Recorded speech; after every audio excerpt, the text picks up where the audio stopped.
ప్రతి ఒక్కరికి సంక్షేమ పథకాలు రావడం వల్ల జనాలు చాలా స్పందన వచ్చింది. జగన్మోహన్ రెడ్డి గారు నెక్స్ట్ సీఎం కూడా సంక్షేమ పథకాలు అంటే చూసుకున్న ప్రతి పేదవాడికి అందుతుంది.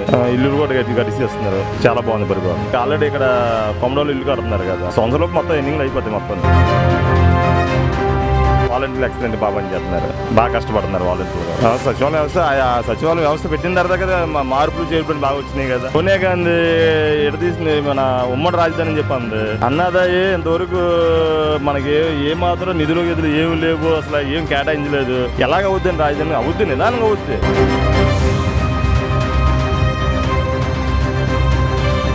ప్రభుత్వం పనితీరు అయితే నాకైతే నచ్చలేదు. కారణం ఏముంది, ఇప్పుడు ప్రభుత్వం అంటే ఏమైనా కంపెనీలు వచ్చి కుర్రోళ్ళకి ఉద్యోగాలు వచ్చేటట్టుగా అయితే ఏమైనా బాగానే ఉన్నట్టు కనిపిస్తుంది.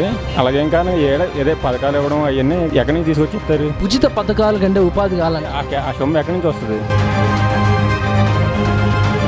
ఏమంత మంచి ఏమేమి జరుగుతుంది ప్రజలకి అంటే ప్రతి ఒక్కరికి సంక్షేమ పథకాలు రావడం వల్ల జనాలు చాలా స్పందన వచ్చింది. మళ్ళీ నెక్స్ట్ కూడా జగన్మోహన్ రెడ్డి గారు నెక్స్ట్ సీఎం కూడా సంక్షేమ పథకాలు అంటే చూసుకున్న ప్రతి పేదవాడికి అందుతుంది. ఇల్లు కూడా కట్టిసేస్తున్నారు. చాలా బాగుంది పరిపాలన. పరిపాలన అయితే బాగానే ఉంది. ప్రతి ఒక్కరికి ఇల్లు వస్తున్నాయి. అర్హత ఉన్న ప్రతి ఒక్కరికి అందుతున్నాయా? అందుతున్నాయి, కంపల్సరీ అందుతున్నాయి. ఎందుకంటే ఆల్రెడీ ఇక్కడ కొమరోలు ఇల్లు కడుతున్నారు కదా, ఈ సంవత్సరంలోపు మొత్తం ఎన్నింగ్లు అయిపోతాయి. మొత్తం అనర్హులు కూడా అందుతున్నాయంట పథకాలు. అనర్హులకి అందుతున్నాయంట.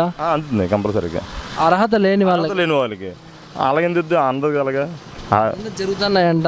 ఏం లేదు, అలాంటి ఏం లేదు. అలాగే వాలంటీర్లు అంతా బాగానే ఉన్నారా? వాలంటీర్లు ఎక్సలెంట్ బాగా పనిచేస్తున్నారు, బాగా కష్టపడుతున్నారు వాలంటీర్లు కూడా. సచివాలయం వ్యవస్థ సచివాలయం వ్యవస్థ పెట్టిన తర్వాత కదా మార్పులు చేర్పులు బాగా వచ్చినాయి కదా. ఇప్పుడు కర్ణాటకకి బెంగళూరు ఉంది, తమిళనాడుకి ఒక చెన్నై ఉంది, తెలంగాణకి హైదరాబాద్ ఉంది. ఆంధ్రాకి ఒక రాజధాని కూడా లేదు. ఆంధ్ర ప్రజలకు సిగ్గు లేదా అసలు? ఆంధ్ర ప్రజలకు రాజధాని ఏది అని అడుగుతున్నారు ప్రజలు. దానికి మనం ఏం చెప్పాలి?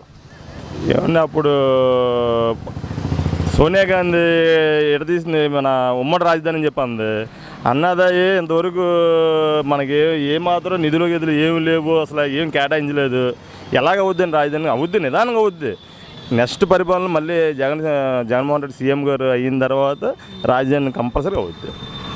అయితే ప్రస్తుతానికి అది నిదానంగా జరుగుద్ది. ఒకసారి అయిపోవాలంటే అక్కడ మనకు నిధులు లేవు కదా. నిధులు ఉంటే పైన కేంద్రం కూడా నిధులు ఇచ్చింది అనుకోండి, రాజధాని కన్ఫర్మ్గా అవుద్ది. ఇప్పుడు మీకు ఏపీ ఐటీ మినిస్టర్ తెలుసు కదా, గుడివాడ అమర్నాథ్ గారు. అవును, ఆయన పవన్ కళ్యాణ్ గారు పక్కన వెళ్తా అంటే మీరు ఎవరితో ఫోటో తీసుకుంటారు? ఎలా తీసుకుంటాం? ఎవరితో?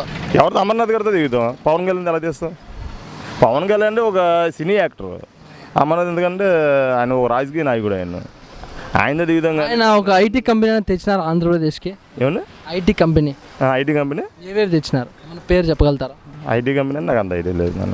అంటే ఇంకా ఎలా తీసుకొచ్చేసి అన్నీ ఉంటాయి కదా, అవి మనం చెప్పుకోవాలి. జగన్మోహన్ రెడ్డి గారు 175 గెలుస్తాను అంటున్నారు ఎన్నికల్లో. కన్ఫామ్గా మళ్ళీ వచ్చేది కూడా జగన్మోహన్ రెడ్డి గారు. 175 జరుగుతుందా? 100%. 100%.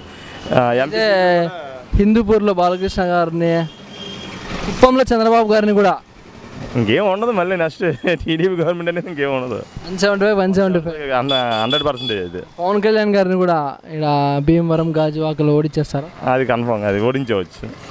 అది ఏం ఉండదండి. లాస్ట్ టైమే లేదు కదా. లాస్ట్ టైం ఆయన సొంత నియోజకవర్గంలోనే గెలవలేదు ఆయన. మరి ఇంకేం వస్తుంది? కాకపోతే ఏదో కొంతవరకు అలా తీసుకెళ్తాం. జనసేన ఒక నిజాయితీ పార్టీ అని బయట ప్రజలు చెప్తారు. మరి అది వాస్తవమైన మాటేనా? వాస్తవం అది వాళ్ళకి తెలియాలి, మనకు తెలియదు. వాళ్ళకి తెలియాలి, మనకు తెలియదు. మరి ప్రస్తుతానికి ఏ ప్రభుత్వం? వైసీపీ ప్రభుత్వమే రావాలంటారు. అదే రావాలి, అది వస్తేనే పరిపాలన బాగుంటుంది. ఏదో రకరకాల ఏదో అవుతూ ఉంటుంది, అది మనం పట్టించుకోకూడదు. అవి మన పని మనం చేసుకోవాలి. నారా లోకేష్ గారు పాదయాత్ర చేస్తుంటే జగన్మోహన్ రెడ్డి గారు భయపడతాంటారు అంటే ఇది నిజమా?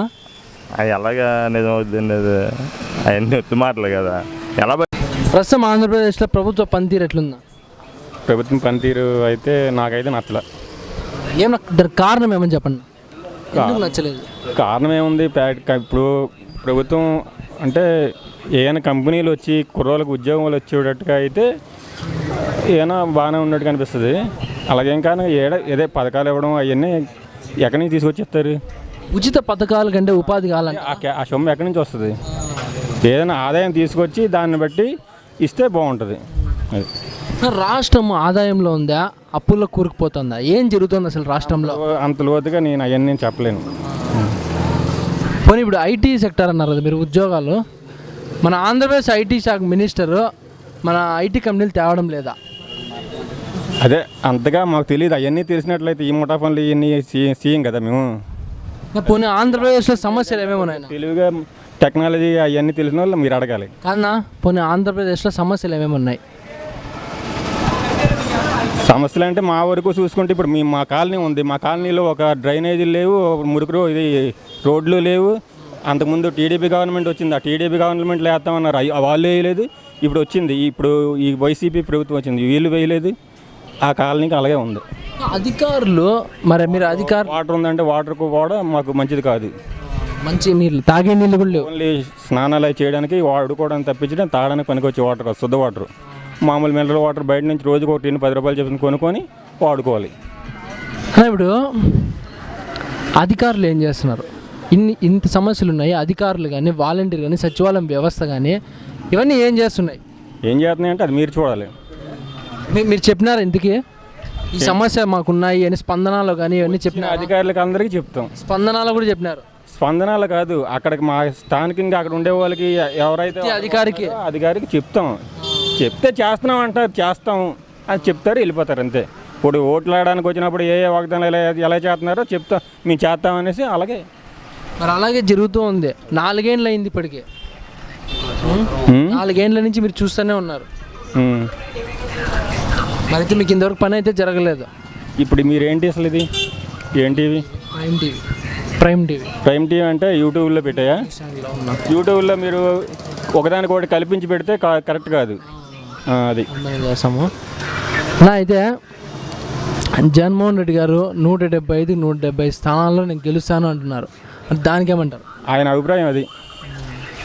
దాన్ని మేమేమంటాం? అది జరుగుతుందా ఆంధ్రప్రదేశ్లో? ఆంధ్రప్రదేశ్లో జరుగుతుందా? అదే ఆయన అభిప్రాయం, ఆయన చెప్పారు. జరుగుతుందా జరగదా అనేది ఎన్నికలు అయిన తర్వాత తెలుస్తుంది. జగన్మోహన్ రెడ్డి గారి కాలనీ ఇల్లులు, జగన్ గారి కాలనీ ఇల్లులు మీకు వచ్చినాయా, అందినాయా? నాకు రాలేదు. అందలేదా? ఆయన అర్హత ఉన్న ప్రతి ఒక్కరికి. ఇంతకుముందు హయాంలో రాజశేఖర రెడ్డి హయాంలో ఇల్లు వచ్చింది. నవరత్నాలు కానీ ఇవన్నీ అందుతానే అయిపోయి. మాకు వికలాంగ పెన్షన్ మా అమ్మాయి ఉంది, వస్తుంది, టైం టు టైం వస్తుంది.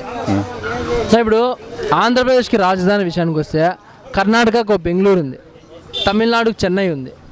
అట్లా ఆంధ్ర ప్రజలకి ఒక రాజధాని ఎక్కడుంది? ఆంధ్ర ప్రజలకు సిగ్గు లేదా? అడగరా, ప్రశ్నించరా అని చెప్పి బయట ప్రజలు అడుగుతున్నారు. మరి దానికి ఏమంటారు? ఎవరు అడుగుతున్నారు? ఆంధ్రాకి అసలు రాజధాని లేదు కదా. అదే ఎవరు అడుగుతున్నారు? బయట ప్రజలందరూ చెప్తున్నారు. ప్రజలందరూ మీరు చెప్తున్నారా, మీరు అంటున్నారు? ఎవరు వచ్చారు రోడ్డు మీదకి? ఆంధ్రాకు రాజధాని లేదు అని. అదే ఎవరు వచ్చారు? ఎవరు రాలేదు ఇంతవరకు. ఇప్పుడు నేనే ఉన్నాను, నేను రోడ్డు ఎక్కానా ఏంటి? నేను రోడ్డు ఎక్కానా? అమరావతి రైతులు కానీ అమరావతి రైతులు కానీ చెప్పండి మీరు. అమరావతి రైతులు కానీ ఆంధ్ర ప్రజలు కానీ రాజధాని లేదు అని రైతులు అడుగుతున్నారు. వాళ్ళు పాదయాత్ర చేస్తున్నారు, ఇవన్నీ చేస్తున్నారు. కానీ మిగతా స్టేట్ మొత్తం జనాలందరూ రోడ్డు మీదకి వచ్చారంటే ఎవరు రాలేదు? నేనే రాలేదు. రోడ్డు మీదకి రాకపోయినా కానీ అసలు ఆంధ్రాకి రాజధాని ఏది అని ఆంధ్ర ప్రజలు చెప్పుకోలేని పరిస్థితిలో ఉన్నారు కదా. దానికి ఏమంటారు? ఇంకా ఆఫ్ చేసేయండి, ఇంకా ఆపేయండి చాలు.